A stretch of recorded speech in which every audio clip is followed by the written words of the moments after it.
दोस्तों, जैसे ही 1 जुलाई 2025 आती है, वैसे ही कक्षा 1 से 12वीं तक के जो विद्यालय हैं वह खुल जाते हैं और प्रार्थना हो रही थी।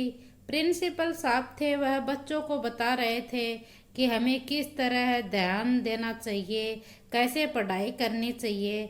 ऐसे ही बातचीत करते हुए प्रिंसिपल की नज़र एक बच्चे के ऊपर पहुंच जाती है और उसे कुछ खास बातचीत करने के लिए वह बुलाता है और कहता है कि मैंने तुम्हें कल भी कहा था बाल कटवाने के लिए, लेकिन तुम फिर भी आज भी बाल कटवा कर नहीं आए हो और तुम्हारे माता पिता तुम्हें लेकर कितने चिंतित रहते हैं और वह परेशान रहते हैं। देखो, यह सोचकर अगर तुम बड़े होकर आईएएस या आईपीएस ऑफिसर बन जाओ तो न केवल हमारे विद्यालय का ही नाम नहीं, जो कि हमारे पूरे गांव का भी नाम रोशन होगा और हमारे पूरे क्षेत्र का भी नाम रोशन होगा। और इस तरह से वह प्रिंसिपल स्टूडेंट को समझाकर उसे कहता है कि जाओ तुम अपनी क्लास में चले जाओ। और वह स्टूडेंट कक्षा 11 का छात्र था और वह बच्चा जैसे ही अपनी कक्षा के अंदर पहुंचता है तो उसका जो दोस्त होता है, एक खास दोस्त, वह उसे पूछता है कि प्रिंसिपल सर क्या कह रहे थे। तो वह कहता है कि वही रोज रोज की बातें, कहता है कि साफ सुथरे रहा करो, अच्छे से ड्रेस धोकर पहना करो और ये बाल वगैरह कटवा के रहा करो, साफ सुथरे रहा करो। और यही सब वह बातें कर रहे थे और वह जैसे ही उस स्टूडेंट ने उस अपने दोस्त को यह सारी बातें बताई तो वह उसके ऊपर हंसना शुरू कर देते हैं और यह दिन निकल जाता है। फिर जैसे ही अगला दिन आता है तो प्रिंसिपल ने उस लड़के को फिर से रोका और फिर से टोका। अब बल्कि उस लड़के को ही नहीं टोका, प्रिंसिपल ने जो उसके साथी थे, सहपाठी थे, उनको भी रोकना टोकना शुरू किया। और ये 4 स्टूडेंट थे, एक ही गांव के रहने वाले थे और ये चारों स्टूडेंट भी उसी गांव के रहने वाले थे जिस गांव का जो ये प्रिंसिपल है यह भी उसी गांव का रहने वाला था। और किसी ने यह नहीं सोचा था कि इतना भयानक हो जाएगा और वह भी जो गुरु पूर्णिमा के दिन इतना भयानक होगा, जो कि शिष्य अपने गुरु को सम्मान करते हैं उस दिन, जो शिष्य अपने गुरुओं का गुणगान करते हैं इस दिन, और स्टूडेंट यहाँ पर अपने गुरुओं का मान सम्मान कर रहे थे। और यह भी कहा जाता है कि अगर हमारे जिंदगी में, हमारे जीवन में गुरु का होना बहुत जरूरी है और एक तरफ तो गुरुओं का सम्मान किया जा रहा था और दूसरी तरफ इस शिक्षक की, इस गुरु की बेरहमी से हत्या कर दी गई थी। इसीलिए यह मामला सोशल मीडिया के ऊपर बहुत तेजी से वायरल हो रहा था, क्योंकि इस शिक्षक की जो हत्या की थी वह गुरु पूर्णिमा के दिन ही की गई थी। और आज की इस कहानी के माध्यम से हम यही जानने की, यही समझने की कोशिश करेंगे कि आखिरकार उस प्रिंसिपल साहब की हत्या क्यों की गई और उसके पीछे की, हत्या करने के पीछे की वजह क्या रही है।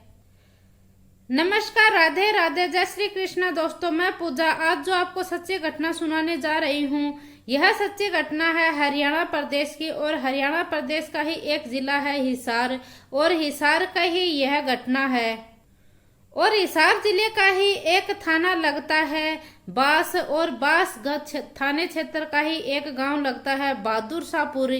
दरअसल यहाँ का रहने वाला, इस गांव में एक करतार मेमोरियल स्कूल है और इस स्कूल में 10 जुलाई 2025 को विद्यालय में दरअसल यूनिट टेस्ट चल रहे थे।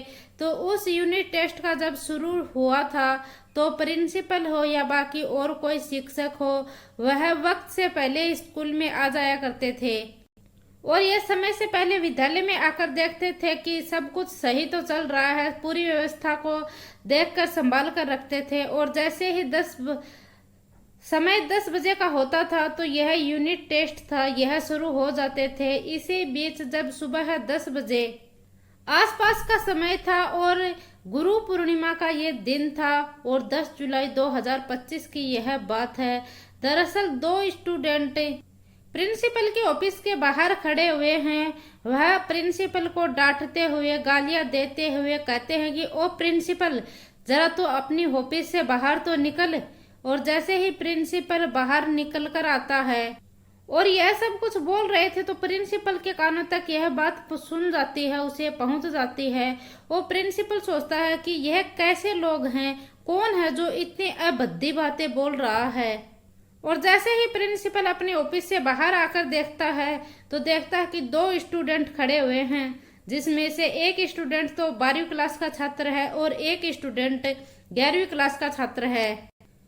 और आता है तो जब उस दो स्टूडेंट थे उनमें से एक स्टूडेंट ने तो प्रिंसिपल को कसकर पकड़ लिया था और दूसरे स्टूडेंट ने चाकू निकाला और प्रिंसिपल के ऊपर एक से बढ़कर एक 3 बार उस प्रिंसिपल के ऊपर वार किए थे। और जैसे ही प्रिंसिपल के ऊपर ये चाकू भोंके जाते हैं तो प्रिंसिपल के मुंह से चीख निकल जाती है और वह जोर जोर से चीखने चिल्लाने लग जाता है। और वह प्रिंसिपल चीखता है चिल्लाता है तो यह सब सुनकर वह स्टूडेंट है वह दोनों भागने लग जाते हैं। और जब वह स्टूडेंट भाग रहे थे तो स्कूल के अंदर लगे हुए सीसीटीवी कैमरे के अंदर वह कैद हो जाते हैं, उनकी फोटो सीसीटीवी कैमरे में आ जाती है। वैसे वह लोग यहाँ से भाग तो जाते हैं, लेकिन जैसे ही प्रिंसिपल की चीखने चिल्लाने की आवाज जो विद्यालय का और स्टाफ था उसके पास पहुंच जाती है। और वह स्टाफ वहां कर आकर देखते हैं तो जो प्रिंसिपल था वह खून में लहूलुहान था और पूरी तरह से वह खून में भरा हुआ था। और जो स्टाफ था वह तुरंत उसे हॉस्पिटल में ले जाया जाता है, नजदीकी हॉस्पिटल में। लेकिन नजदीकी हॉस्पिटल में लेकर जाते हैं तो डॉक्टर कड़ी मशक्कत के बाद भी उस प्रिंसिपल को नहीं बचा पाए थे, क्योंकि जो प्रिंसिपल के शरीर के अंदर जो चाकू घुसा था उस चाकू से उसका जो लीवर था वह कट जाता है और जिसकी वजह से प्रिंसिपल नहीं बच पाता है। और फिर 10 जुलाई 2025 की ये बात है, गुरु पूर्णिमा का इस दिन था।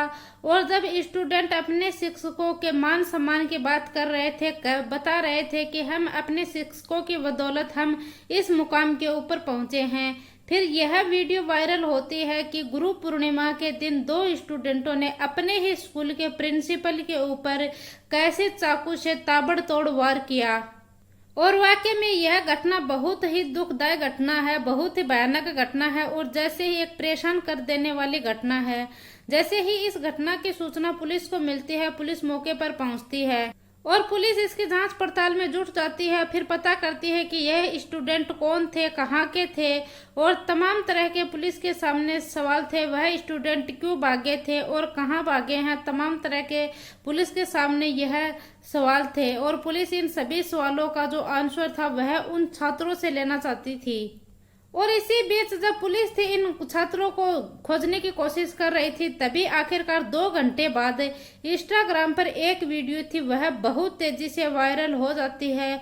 और पता चलता है कि जिन छात्रों ने जो इंस्टाग्राम के ऊपर वीडियो वायरल हो रहा था उस वीडियो में वही छात्र थे जो 2 घंटे पहले प्रिंसिपल की हत्या की थी।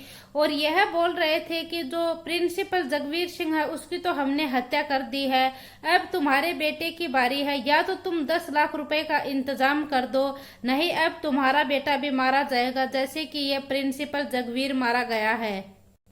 और बोलते हैं कि हम डॉन हैं। और ये डॉन वाली बात इसमें प्रिंसिपल का परिवार हो या और कोई लोग हो, और सभी इस बातों को लेकर परेशान हो रहे थे और सोचने पर मजबूर भी हो रहे थे। और सोचने की बात तो यह थी कि वह छात्र जिनके अभी तक दाढ़ी भी नहीं आई थी और वह इतनी बड़ी बड़ी बातें कैसे कर रहे हैं। आखिरकार पुलिस ने जो बास थाने की पुलिस थी इसकी टीम को भी काम पे लगा दिया और साथ ही सीआई की यूनिट और फर्स्ट यूनिट थी इनको भी, सेकंड यूनिट को इनको भी काम के ऊपर लगा दिया। और यह छात्र जहां कहीं भी हैं इन दोनों छात्रों को जल्दी से जल्दी गिरफ्तार कर कर थाने में पेश किया जाए। और एक टीम थी वह जो विद्यालय में सीसीटीवी कैमरा था उसकी फोटोज वगैरह निकलवाने के लिए वहां पर काम पर लगा दी जाती है। और जब विद्यालय के सीसीटीवी को खोजा जाता है तो उसमें पता चलता है कि विद्यालय से 2 नहीं बल्कि 4 छात्र भागे थे। तो पुलिस को अब जांच का विषय यह भी बन गया कि इन 2 छात्रों ने तो प्रिंसिपल की हत्या की थी, बाकी दो छात्र और भागे थे, उनके भागने के पीछे की वजह क्या थी। और इन स्टूडेंटों के जो पेरेंट्स थे उनको भी है ना पुलिस पूछताछ कर रही थी, और जहां जहां ये स्टूडेंट जा रहे थे वहां वहां भी पुलिस दबी से घेर रही थी। और इसी बीच में पता चलता है कि जो उनके पास मोटरसाइकिल थी वह मोटरसाइकिल गांव के ही किसी व्यक्ति से उन लोगों ने एक बार कोल्ड ड्रिंक लेने के लिए ली थी मांग कर। उसने कहा कि भैया हमें थोड़ा सा काम है, हम आपकी मोटरसाइकिल लेकर यहीं से पास की दुकान से कोल्ड ड्रिंक लेकर आते हैं। तो उस व्यक्ति ने कहा कि चलो कोई बात नहीं, कोई दिक्कत नहीं, तुम मेरी मोटरसाइकिल लेकर जा सकते हो। और इन चारों छात्रों ने उस बाइक को लेकर यहाँ से वहां, वहां से यहाँ भागना शुरू कर दिया था। यह जहाँ छुपना चाहते थे वहां छुपने की तमाम कोशिशें कर रहे थे, यह पुलिस से बचने की। और पुलिस को इनका एक निश्चित स्थान था जहां पर ये छिपे हुए थे, वहां पर पुलिस को ये मिल जाते हैं। और दबीशे देने जब पुलिस इनको पकड़ती है तो पता किया जाता है कि आखिरकार हत्या क्यों हुई है। तभी पता चलता है कि बास थाने क्षेत्र का एक गांव है पुट्टी, और पुट्टी गांव का ही रहने वाला एक रिटायर्ड शिक्षक है दयानंद। और दयानंद के 3 पुत्र हैं, जिसमें से एक पुत्र का नाम है राजवीर सिंह, और दूसरे पुत्र का नाम, और दूसरा बेटा है जिसका नाम होता है जगवीर सिंह पानू, और उसकी उम्र लगभग 52 साल के आसपास की है। और तीसरे नंबर का बेटा नाम उसका विजेंद्र सिंह होता है, जो गांव में ही एक विद्यालय चलाते हैं, और उसके पास के गांव में एक विद्यालय है, उसी गांव में वह विद्यालय चलाता है। और दरअसल जो ये घटना हुई थी, जो दयानंद था उसके बेटे बीच वाले के जो जगवीर सिंह पानू था उसके विरुद्ध ये बातचीत हुई थी। और फिर इस जो जगवीर सिंह पानू है इसके बारे में पता करने की कोशिश की जाती है, तो पता चलता है कि जो जगवीर सिंह पानू है यह स्वभाव के ही बड़े अच्छे थे, और इसकी जो पत्नी थी वह गृहिणी थी, और इसके 2 बेटे हैं, जिसमें एक बेटा तो MBBS की पढ़ाई कर रहा है, और दूसरा बेटा था समीर, वह वकालत की पढ़ाई कर रहा है, और इसके बड़े बेटे का नाम संजीव है।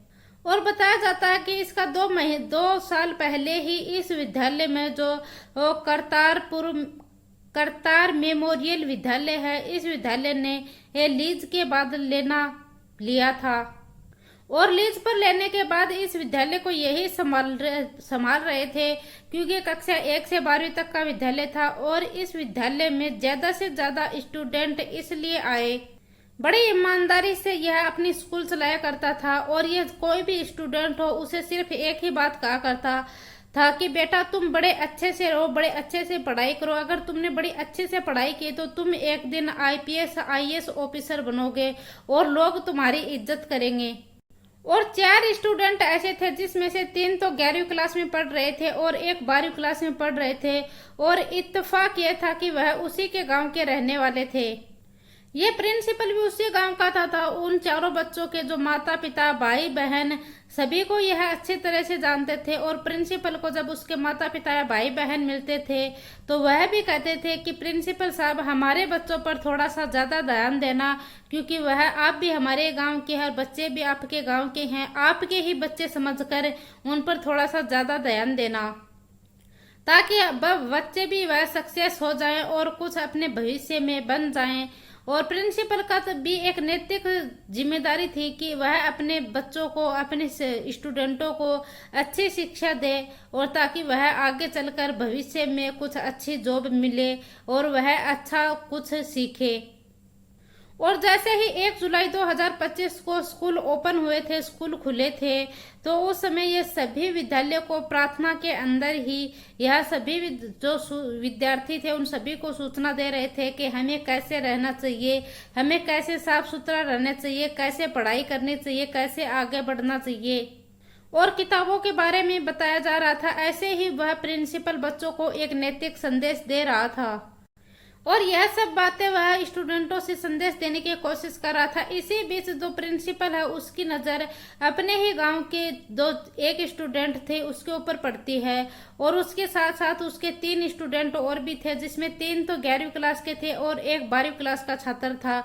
और ये सभी जो थे आपस में दोस्त थे, इन सभी के ऊपर पड़ती है। और ये एक स्टूडेंट था, उसे प्रिंसिपल बाल कटवाने के लिए बोलता है, और वह प्रिंसिपल उन चारों लड़कों को भी समझाने की कोशिश करता। फिर इन जो ये लड़के थे चारों यह सोचते थे कि यार ये प्रिंसिपल कैसा प्रिंसिपल है, ये तब देखे हम चारों लोगों को ही घूरता रहता है और हमें ये ज्ञान बांटता रहता है, और फिर जब जनवरी 2025 में इनका इंस्टाग्राम अकाउंट भी खंगाला तो उसमें जनवरी 2025 में इनमें से ही एक स्टूडेंट ने रिवॉल्वर के साथ अपनी जो फोटो थी वह अपलोड की थी इंस्टाग्राम के ऊपर।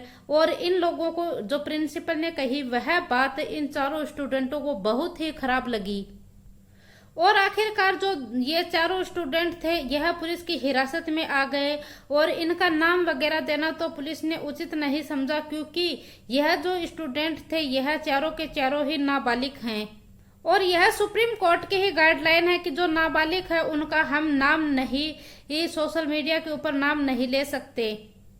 और इन चारों को एक मुडाल बस स्टैंड है, वहां से 11 जुलाई 2025 को इन चारों लोगों को गिरफ्तार कर लिया जाता है। और इन चारों को पुलिस गिरफ्तार करने के बाद इनसे पूछताछ की तो जैसे ही स्टाफ ने बताया था वैसे ही इन छात्रों ने भी बताया था कि प्रिंसिपल था, उस प्रिंसिपल का हमारे ऊपर ही कुछ ज्यादा ध्यान रहता था, वह हर बात पर रोकता टोकता था हमें। और आजकल तो उस प्रिंसिपल ने हमारे बालों को लेकर भी हमारे पीछे ही पड़ गया था कि तुम बाल कटवाओ, तुम बाल कटवाओ, और हमें बाल कटवाना नहीं था। इसीलिए हमें उस प्रिंसिपल के ऊपर गुस्सा आया। इसमें से 2 छात्रों ने तो चाकू का इंतजाम किया और 2 छात्रों ने लगभग सुबह 10 बजे के आसपास उसे रोका टोका था उस प्रिंसिपल ने उन दोनों छात्रों को। और फिर हम में से एक ने तो प्रिंसिपल को पकड़ा था और एक दूसरे ने उस प्रिंसिपल के ऊपर चाकू से ताबड़तोड़ 3 बार वार किए थे। और फिलहाल पुलिस ने इन चारों जो विद्यार्थी थे इन चारों को गिरफ्तार कर लिया है और इन चारों को जहां जो बच्चों की जेल होती है वहां इन चारों को भेज दिया गया है, ताकि उन चारों विद्यार्थियों को सुधारा जा सके, उनके अंदर कुछ अक्ल दी जा सके, कुछ संस्कार दिए जा सके। और हैरान कर देने की बात तो यह है कि ये चारों लोग थे, अगर इनको सुधारने की बात होती, अगर समझ की बात होती तो यह प्रिंसिपल के साथ ऐसा कभी भी नहीं करते। और इन जो ये चारों विद्यार्थी हैं इनके उनके गांव के या आसपास के लोग उन चारों विद्यार्थियों को कभी माफ भी नहीं कर पाएंगे। इन चारों स्टूडेंट की वजह से जैसे कि एक शिष्य होते हैं, जैसे कि विद्यार्थी होते हैं, उनके नाम के ऊपर ही कलंक लग गया है, उनके माथे के ऊपर यह कलंक लग गया है कि आखिरकार कैसे स्टूडेंट है जिसने अपने ही प्रिंसिपल की हत्या कर दी। और यहाँ इन लड़कों ने, इन विद्यार्थियों ने प्रिंसिपल की हत्या कर दी और इन्होंने स्टूडेंट के नाम के ऊपर एक कलंक लगा दिया। यहाँ प्रिंसिपल के साथ साथ जो माता पिता होते हैं उनकी भी जिम्मेदारी बनती है कि वह भी अपने बच्चों के ऊपर ध्यान दे कि हमारा बच्चा किस परिस्थिति में है, कैसे वह संगत में बैठता है, हमारे बच्चे के अंदर क्या इंक्लूड है जिससे वह बाहर निकाला जा सके, और हमारे बच्चा कितनी देर तक मोबाइल यूज करता है, मोबाइल गलत तरीके से यूज करता है या सही तरीके से यूज करता है, ताकि आगे ऐसे किसी शिक्षक की हत्या ना हो। दोस्तों, इस पूरे घटनाक्रम का सुनाने का उद्देश्य मेरा किसी को दिल को ठेस पहुंचाना नहीं है, किसी को परेशान करना नहीं है और किसी को आहत करना भी नहीं है, बल्कि आपको जागरूक करना है, सचेत करना है। जय हिंद, जय भारत।